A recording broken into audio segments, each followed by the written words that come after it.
Niya wala sang liwa ng alkalde sang Don Salvador Benedicto, Mayor Marcelin de la Cruz. Mayor, may gabi, welcome to Action Radio Bacolod. This is Action Brian Morden. Yes, mayong gabi, magyong gabi, Action Brian, mayong gabi sa karamihan nagapamati, fellow Salvadorians sa bilog na probinsya sa Negros Occidental. Yes, Action Brian. Yes, Mayor, pagkabaton ko sang information nga nag-offer ang municipality sang Don Salvador Benedicto sang padya, padya gid man premyo sa mga barangay kung malabot ang 70% nga vaccination or mabakunahan sa ilang population.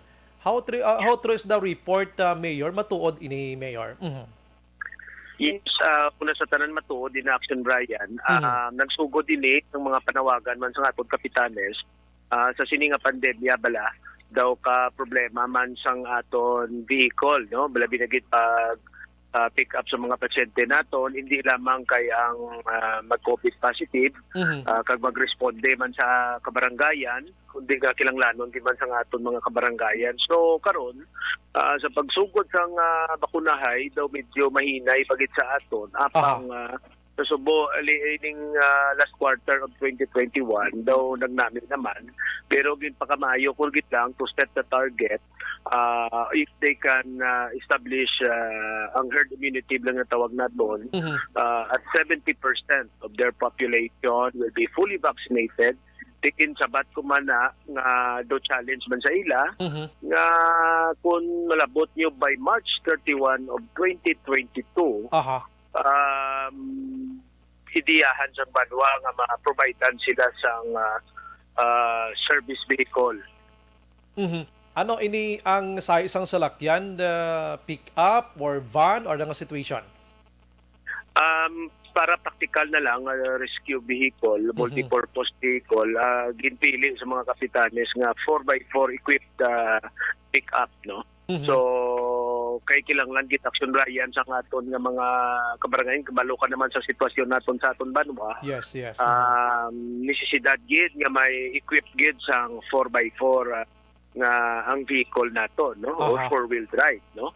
Kay hindi na takapangindi ko ng aton pasyente ang aton talabangan kung madandog ang dalan, hindi na pwede nga masiding kita mataas kita o kung itaan natin sa Carabao da nga makwanta, no? Because isa pag Action Brian kay masami ang aton vehicle ara lang sa munisipyo naka-standby on call. Imagine nimo kung mabiyahe pa siya pakadto sa barangay, balo ka kung may emerhensya man, time is of the essence. Mo importante ang timpo, ang golden hour, no? So mayo na lang sa barangay mismo may ara na sila para nga malinsugat o kung madulong na lang sa sentro sa madali nga panahon. So amo na siya ang tuyo naton Action Brian. Okay, so kon ang Don Salvador Benedicto tindi bago sa kon balako 7 ka barangay sa Kupan sini, malapad ang mga malagyo ining mga barangay. So kon before March 31 ining 7 nakalabot sa herd immunity, 7 gini sila makabaton padya, Mayor, amo na. Yes, Action Brian. Wow. Yes. Ito gididiyan tagid na Action Brian kay once and for all bulikan nato ng mga kabarangayan naton, no? Kasi siyempre ang ilan ni kapasidad sa pag-procure sa kining equipment o service vehicle sang mayo klase do kabugat ni para sa ila Action Brian. Correct. Ibuligan tagit, no? Bilang mayor inintindi ko man ang mga sindihan ko man ang mga kaginabatyag ko man ang panawagan sa mga kapitan kay ni ginapanawagan man ito ilang ang mga pumuluyo. So amo na siya ang response nato ng Action Brian. So karon sa 7 ka barangay, Mayor, ano may ara na sang nagapanguna abi nga barangay, sinong pinakaulihi abi para ma-encourage pagid nato ang ibanda subong nga daw gapulo pa simple lang, Mayor abi. Yes, Action Brian, why na problema ni ang number 1 top gid is Barangay Pandanon, sa pamumuno ni Barangay Captain ni Prey Mallorca. Daw more than 100% na siya Action Brian kay set lang tamanda sa targets mo, pero may parang away na target nato pero nagpabakuna na gid, no?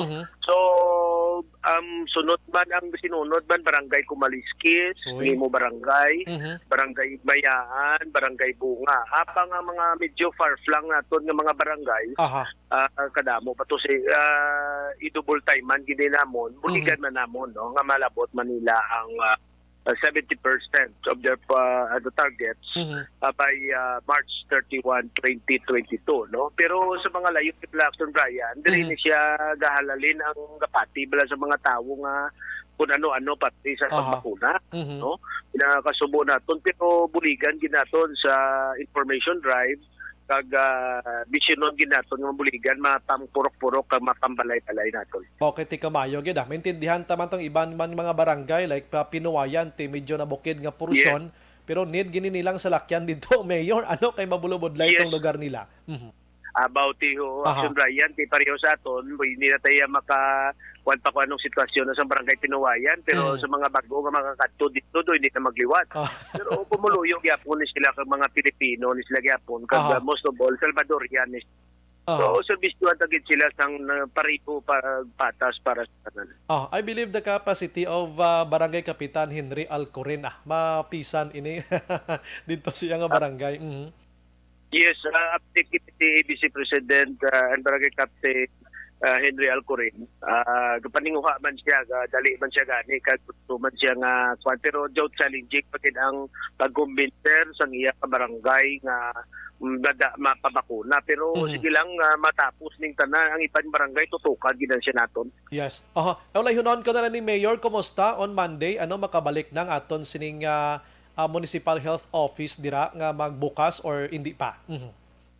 Tuesday gid siguro Action Brian, no? Tuesday gid so far recovering naman ang tanan. Nadugang ang positive naton coming from the sa health workers naton, frontliners. But however, timayon nagpasiragi kita, wala operation sa 5 ka adlaw pero manambalik nagkikita sa Martes nga adlaw. Sige. Mayor, again, basi may gusto kay palabot sa taga Don Salvador Benedicto, go ahead, you have the floor. Di siyempre sa tanan nga mga kasimanwa ko, mapabakuna, gigitang wala pabakuna, hindi na kamo ating kung ano-ano, dapat amo niyang armas naton, no? Sa pagbangon, kag pagbato sa sining nga virus. Bakuna ang nagakadapat. Sa inyo tanan, mayong gabi, mabuhay ka. Salamat gid Mayor De La Cruz ang Don Salvador Benedicto. Action Firing Line.